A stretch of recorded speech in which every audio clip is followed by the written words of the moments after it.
Once again, thank you for your time. You've been sharing with our viewers. We are really getting a beautiful positive response. Thank you for the input. And today I'm going to discuss something different about the topics we are sharing. I want to relate it to your experience. You have almost 2+ decades of experience in people management, employees training. We have seen you have 1 lakh plus man-days of training experience.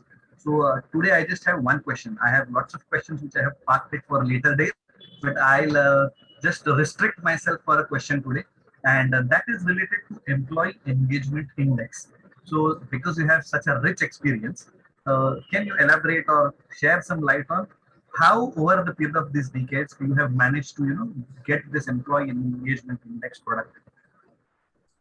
Okay, good question. So you have one question, but it has such a big answer or so many things to cover. So, but yes, I'll try to cover in short time whatever best possible. But thank you again for your flexibility, and appreciate last night because of our cricket matches we could not do our Facebook live session, but you accommodated.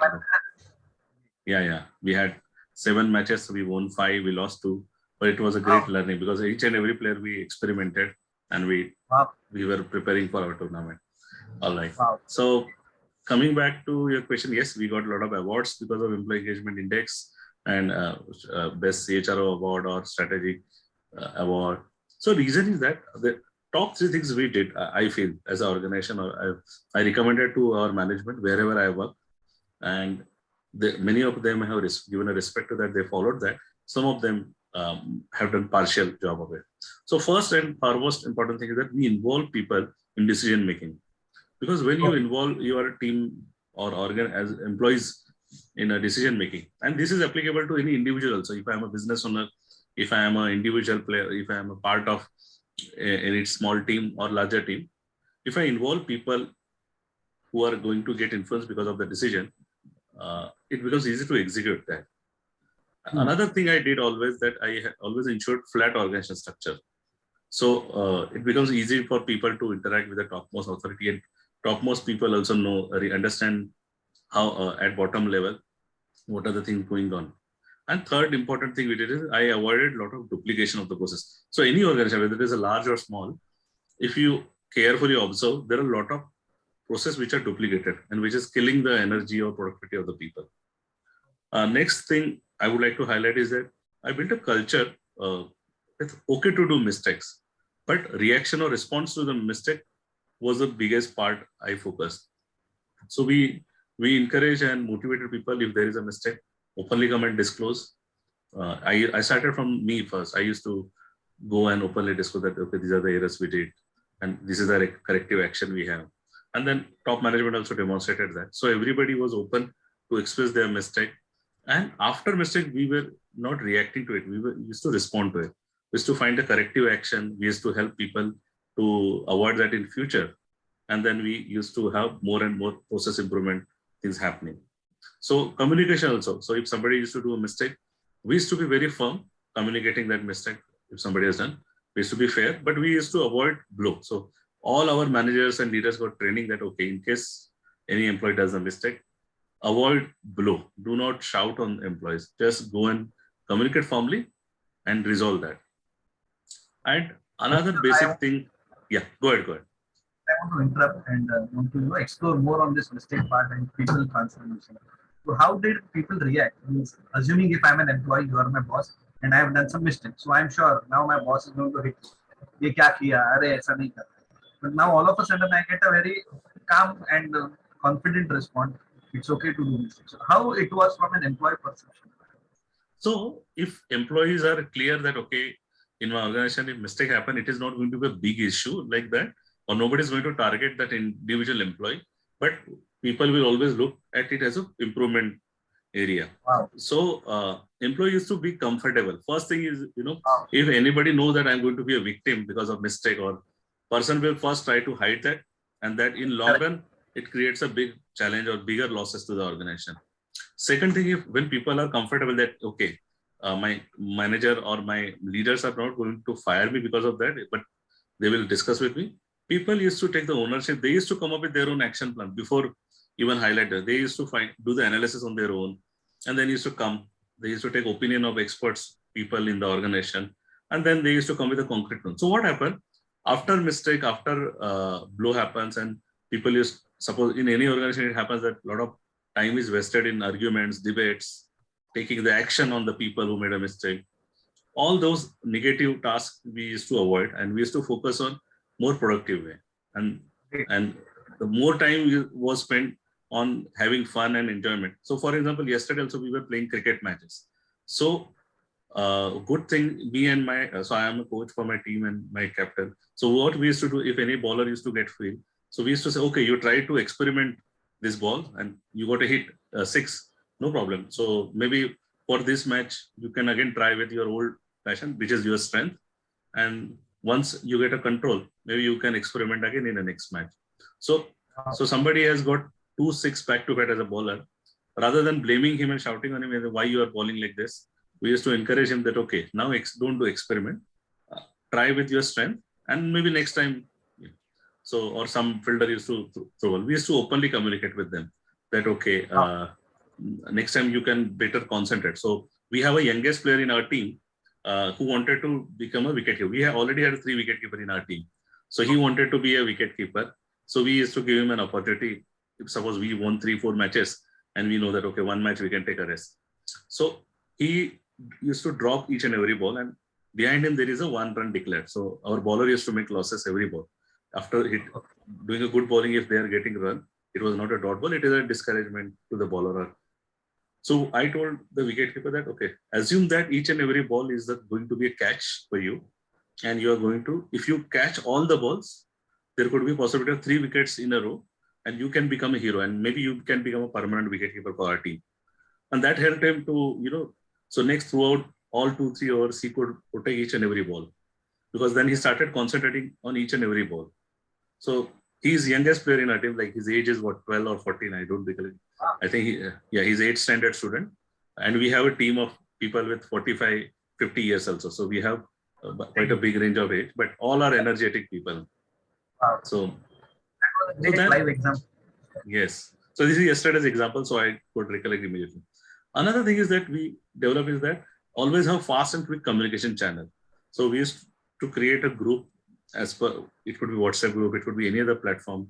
And we are creating quick communication. So all are there who are relevant to the subject or topic, apart from their designation or hierarchy. And everybody used to get a communication at the same time. If somebody has an opinion, they used to share it openly. So rather than 2 or 3 people decide and then they communicate, they execute, and at the end we inform to the all employees, I used to always push that, okay, let us have communication at first hand, so that before we make a mistake, before we go and people realize later part that there is a mistake happen or problems happen, let them come up with a solution at first hand. And then we used to have better and better process, better and better results because of that quick communication. And then is to understand actual need of the employees. See, what happened, many companies I have seen, they spend huge amount on things which are actually not relevant to the employees. So, and people always openly communicate. Some people, I have observed that 5 to 10% people are very open, but 90% people are either ignored or they keep quiet. So as an organization, we used to focus which are the facilities employees are actually using. So which are the benefits employees are actually looking forward. And we used to give them freedom on that. So, so I have seen that many other companies have a huge amount on hospitalization or thing, but many times people are not able to use it because some or other location issue or some other problems they have. So rather than that, we used to identify what exactly they need. So we used to give them flexibility. So of course, there is a capping, there is a budget for everything in the organization, but freedom was choices with employees, what to choose and what to not. So nobody is feeling that, okay. So for recently in COVID, one of the organization wanted to help people, and it would have been very easy for us to say, okay, let us have a tie-up with one hospital, people can go and have treatment. But rather than we gave them amount as a reimbursement, we said choices with you. So somebody wanted to have, because people were working from home, so somebody wanted to have furniture in the home. Somebody wanted to have oxygen concentrator. Somebody wanted to have another facilities in house. So we said, okay, you have this much amount budget. You all can buy whatever you want and use it as per your need. So somebody was Ah. looking forward for the table and chair, somebody was looking for the air condition because they were required to work from home. So all these things help them to address their need rather than we straight away delivered things to them. We said, okay, you choose, we will get it delivered for you. An amount budget we had given. So like that, we understood each and every employee's actual need and we supported them. Then we developed managers also to identify personal and work-related factors which influence team members and address accordingly. So earlier manager used to always busy with particular thing, and then after too much of effort, they understand, okay, employee is not having trouble because of organization, but some personal issues are there. So for that, there is a different way of handling those issues. So managers were becoming more and more efficient handling the issues because they could identify what are the root cause of the challenges. Another culture we built that appreciate openly and criticize individual alone. So if any employee does any good job, we used to encourage that let us appreciate that employee in open forum rather than calling and giving in secret recommendation. Let us recognize those efforts openly. And if anybody required to criticize or give a negative feedback, we used to always do it in one-on-one on the face, but not in front of public. Another culture we did is we had a proper tie-up with support agencies so that employees' needs were taken care. So they were not, so the employee has to only focus on their business and all other things have been automatically taken care by the identified agencies who are professional in their work. And then again, our managers were trained, our leaders were trained to identify actual motivational need of the employees. So each individual needed different. So somebody is looking forward for the right designation. Somebody is looking forward for the amount, salary. Somebody is looking for the role, learning role. Every individual has a different need. So we used to always focus what is the need of that individual, and accordingly we used to develop the career path of those people. And then involve team from the beginning in every aspect was another critical thing. We help our managers to build that culture. We also ensure support from respective people, experts. So to ensure that any policy becomes easy to execute. So we used to always involve our experts from the respective field. We used to take their opinion. We used to take the opinion of our employees. We used to have transparent policies, and ultimately we used to have training to our employees so that it becomes easy to execute the things, whether it is policy, whether it is any change method, we used to do that. And if in case we were not in a position to consider input from people, because we were always asking, so I have multiple times I said that we were open for the input from the people. But sometimes it happens that it is not possible to accept the suggestions by the employees. So we used to always openly and fairly communicate with them that, okay, these are we recognize, we acknowledge your input, but at this part of the time, because of so and so reason, we are not able to consider those. So people were clear that what has been considered, what is not to being considered. And next time they were always ready with the better suggestions, better solutions.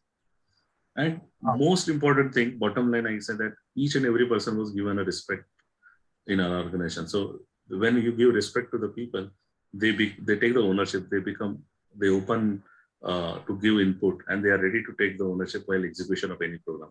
I have seen people, so I'll tell you one example, a few years back, almost 10 years back. I actually, because of some reason, our management took a decision, we need to terminate this employee. And you will not believe, in a separation process, when I was talking to that individual, he was a regional head. I was talking to him, and you know what question he must have asked me?